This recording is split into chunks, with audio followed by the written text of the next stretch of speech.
Hello students, welcome back to Shubham lecturer channel. तो student, जैसा कि आपको पता है कि इस समय हम 12th फिजिक्स के चैप्टर 2 स्थिर वैद्युत विभव तथा धारिता को पढ़ रहे हैं, जिसमें आज का हमारा टॉपिक है विलगित गोलीय चालक की धारिता, capacity of an isolated spherical conductor. ये एक डेरिवेशन है जो कि आपके बोर्ड एग्जाम के लिए बहुत ही इंपॉर्टेंट है। देखिए, 12th फिजिक्स का चैप्टर 2 और चैप्टर 1 जो ये दोनों जो चैप्टर्स हैं, इनसे डेरिवेशन ज़्यादातर पूछे जाते हैं। ऐसे में आज का हमारा जो टॉपिक है वो है विलगित गोलीय चालक की धारिता। इसका हम डेरिवेशन सॉल्व करेंगे, capacity of an isolated spherical conductor. देखिए, डेरिवेशन को सॉल्व करना है तो सबसे पहले आपको चित्र को अच्छे से समझना होगा। अगर आप चित्र को समझ लेते हैं तो डेरिवेशन आसानी से कर लेंगे। क्या कहा गया है? विलगित गोलीय चालक की धारिता, यानी कि एक गोलीय चालक यहाँ पर लिया गया है कुछ इस प्रकार से। ठीक है, आप लोग और भी गोल बना सकते हैं तो बना लीजिएगा, लेकिन ये एक गोलीय चालक है। ठीक है, एक खोखला गोला है। अब देखिए, मान लीजिए इसका केंद्र है O। ठीक है, इसका केंद्र क्या है? O है, इस प्रकार से। ठीक है, अब इस गोलीय चालक को हम इसका परावैद्युतांक जो है K है। ठीक है, इसका परावैद्युतांक क्या है? K है।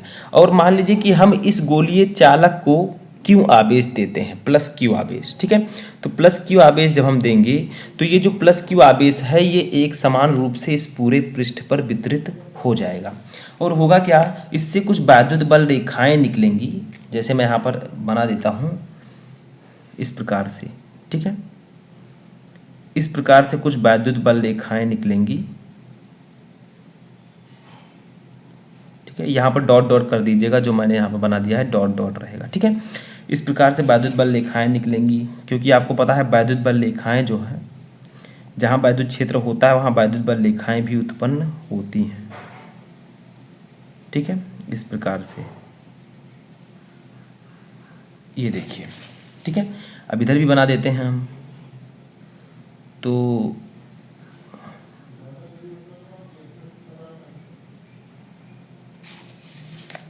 थोड़ा आप लोग और अच्छे से चित्र बना सकते हैं तो बना दीजिएगा। ठीक है, देखिए ये चित्र आपका बन चुका है। यहाँ पर मैं एरो लगा देता हूँ।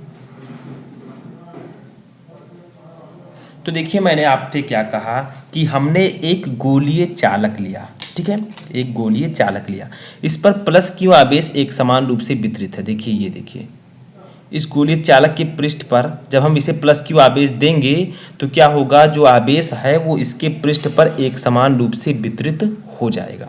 समझ में आया? आप लिख सकते हैं कि मान लो एक विलगित गोलीय चालक, इसकी त्रिज्या हम ले लेते हैं। तो इसकी त्रिज्या जो है कितनी है? इसकी त्रिज्या को हम A मान लेते हैं, A। ठीक है, यहाँ से केंद्र बिंदु से यहाँ तक की दूरी हम A मान लेते हैं, इसकी त्रिज्या। ठीक है, तो आप लिख सकते हैं, मान लो एक विलगित गोलीय चालक जिसकी त्रिज्या A मीटर है, परावैद्युतांक इसका K है। ठीक है, अब जैसे आप कांच मोम कुछ भी ले सकते हैं, में रखा है। गोलीय चालक के समीप कोई अन्य चालक नहीं है। मान लो कि इस गोलीय चालक को प्लस Q आवेश दिया जाता है।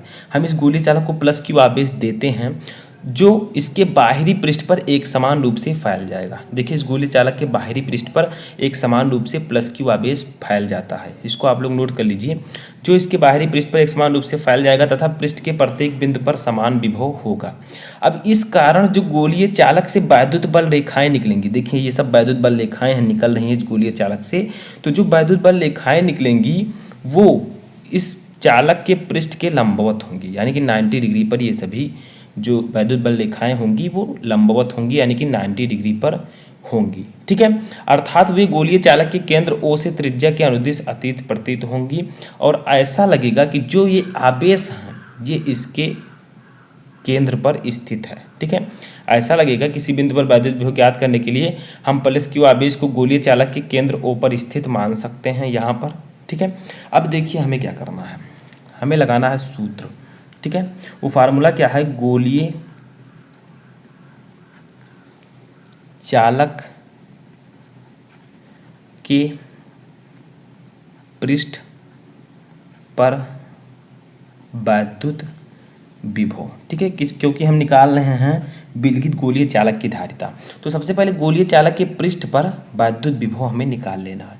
देखिए वैद्युत विभव इस पर समान होगा, क्योंकि मैंने आपको पढ़ाया था समविभव पृष्ठ, जिसमें क्या था, एक गोलीय पृष्ठ था जिससे वैद्युत बल रेखाएं लंबवत निकलती थीं और जो उस पर सभी बिंदुओं पर वैद्युत विभव था वो समान था। उसी प्रकार से ये फिगर भी है। ठीक है, अब देखिए गोलीय चालक के कारण पृष्ठ पर वैद्युत विभव, तो इसका फार्मूला होगा B=1/4πε0 इंटू Q अपान, अब देखिए इसका परावैद्युतांक K है तो हम K लिख देते हैं, और जो इसके बीच की दूरी है वो A है तो हम A लिख देंगे, क्योंकि मैं आपको पढ़ा चुका हूँ पहले किसी बिंदु आवेश के कारण विद्युत विभव का फार्मूला 1/4πε0 Q अपान R। ठीक है, वही यहाँ पर भी है 1/4πε0 Q अपान R। चूँकि यहाँ पर जो दूरी है वो ये है तो यहाँ पर हमने R के स्थान पर A ले लिया है। ठीक है, K तो आपका परावैद्युतांक है, इससे कोई दिक्कत नहीं है, तो इतना आपका आ जाएगा। ठीक है, इसे समीकरण नंबर 1 मान लेते हैं। अब देखिए हम सभी को पता है, ठीक है, हम सभी को पता है कि चालक की धारिता का फार्मूला क्या होता है। तो यदि गोलीय चालक की धारिता, ठीक है, गोलीय चालक की धारिता, डायरेक्टली हम लोग लिखते हैं गोलीय चालक की धारिता। तो धारिता का एक फार्मूला मैंने आपको बताया था C=Q अपान V। ठीक है, C=Q अपान B। जब मैं धारिता पढ़ा रहा था तो C=Q अपान B होता है, यानी कि आवेश बटा विभवांतर में जो होगी वृद्धि, ये सब। ठीक है, तो ये आपका हो गया। ठीक है, अब देखिए इसको हम लोग क्या करते हैं, इस V की वैल्यू समीकरण, इस B की वैल्यू हम यहाँ पर समीकरण 2 इसे मान लेते हैं, तो V की वैल्यू समीकरण 2 में रखते हैं। ठीक है, तो देखिए V का मान समीकरण 2 में रखने पर, ठीक है, V का मान अगर हम समीकरण 2 में रखेंगे तो आपका आ जाएगा C=Q, आपका ऐसे रहेगा, अपान इस V के जगह पर हम इसको रख देते हैं, तो 1/4πε0 इंटू Q अपान KA। ठीक है, साइड में इसे सॉल्व कर लेते हैं। देखिए Q के नीचे 1 माना जाएगा। ठीक है, Q के नीचे हम इस प्रकार से लिख सकते हैं, देखिए Q अपान 1 अपान Q। ठीक है, देखिए Q का 1 से गुणा होगा Q बचेगा, अपान 4πε0 KA। इस प्रकार से हम लिख सकते हैं, कोई दिक्कत तो नहीं है। देखिए Q के नीचे 1 माना जाता है, रहेगा। ठीक है, और ये आपका जो है इसको हमने नीचे लिख दिया है, सेम वही चीज़ है। देखिए Q का 1 से गुणा कर दिया है। अब जब हम इसे करेंगे तो फाइनली आपका आएगा, इस सबसे ऊपर का गुणा सबसे नीचे होगा, तो हम लिख सकते हैं Q इंटू 4πε0 KA। ठीक है, अपान इस Q का गुणा 1 से होगा तो Q बचेगा।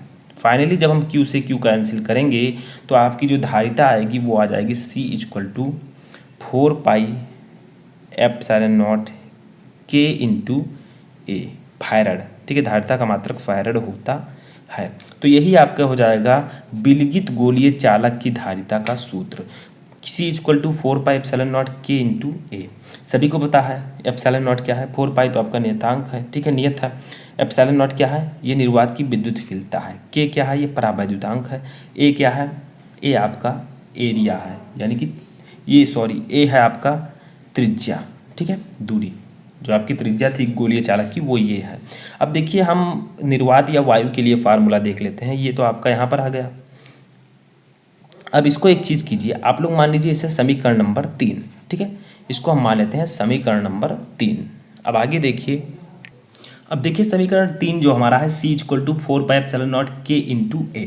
ठीक है, अब देखिए यहाँ पर हम एक चीज़ और जान लें कि C जो होगा उसको हम लिख सकते हैं अनुक्रमानुपाती A।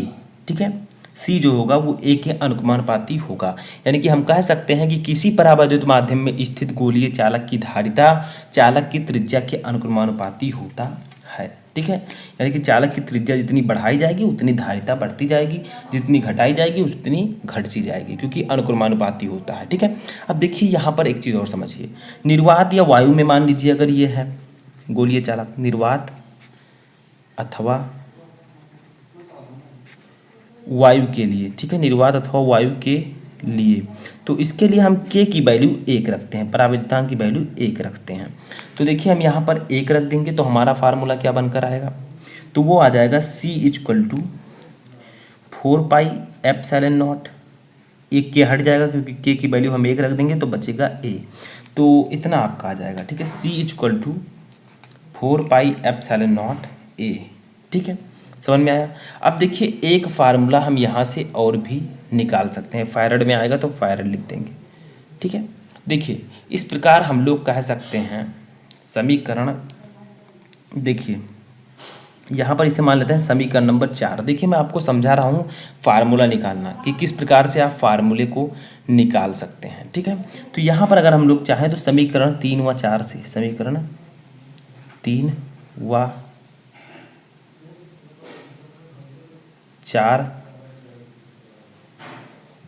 को भाग देने पर, ठीक है, को भाग देने पर देखिए विलगित गोलीय चालक की जो धारिता थी वो इतनी ही होगी, c इक्वल टू 4πε0 Ka, वो वहीं पर आपका आ चुका था। ठीक है, या इस तरह भी आप लिख सकते हैं निर्वात या वायु के लिए। ये मैं एक सूत्र निकाल रहा हूँ जो मैं बता रहा हूँ। ठीक है, बाकी डेरिवेशन आपका हो चुका है। देखिए यहाँ पर हम लोग क्या करेंगे, इसको निर्वात या वायु के लिए हम इसे C0 मान लेते हैं। ठीक है, क्योंकि निर्वात या वायु में है तो इसको हम C0 से डिनोट करेंगे। तो अगर हम इसको भाग दें तो क्या होगा, C अपान आपका आ जाएगा C0 इक्वल टू, अब हम लेफ्ट को भाग दे रहे हैं, लेफ्ट हैंड साइड को, तो राइट वाले को भी भाग देंगे। तो 4πε0 Ka अपान 4πε0 A। देखिए ये आपका इतना कैंसिल हो जाएगा, A से A कैंसिल हो जाएगा। फाइनली आपका बचेगा C upon C0 equal to K, यानी कि जो परावैद्युतांक होगा वो आपका इतना होगा। ठीक है, तो ये भी आपका फार्मूला आ चुका है। अतः किसी माध्यम में गोलीय चालक की धारिता C तथा निर्वात अथवा वायु में उसी चालक की धारिता C0 का अनुपात उस माध्यम के परावैद्युतांक के बराबर होता है। यानी कि क्या कहा गया कि किसी माध्यम में गोलीय चालक की जो धारिता C है और उसी माध्यम में तथा निर्वात अथवा वायु में उस चालक की धारिता C0 का जो अनुपात होता है वो उस माध्यम के परावैद्युतांक K के बराबर होता है। ये एक फार्मूला है, तो आप लोग याद रखिएगा। तो ये डेरिवेशन आपका फाइनली हो चुका है। कैसा लगा आपको ये वीडियो कमेंट बॉक्स में बताएं, और इसी तरह के मैं वीडियोज़ आपके लिए रेगुलर लाता रहूँगा। तो आप लोग अपने आगे की तैयारी जारी रखिए।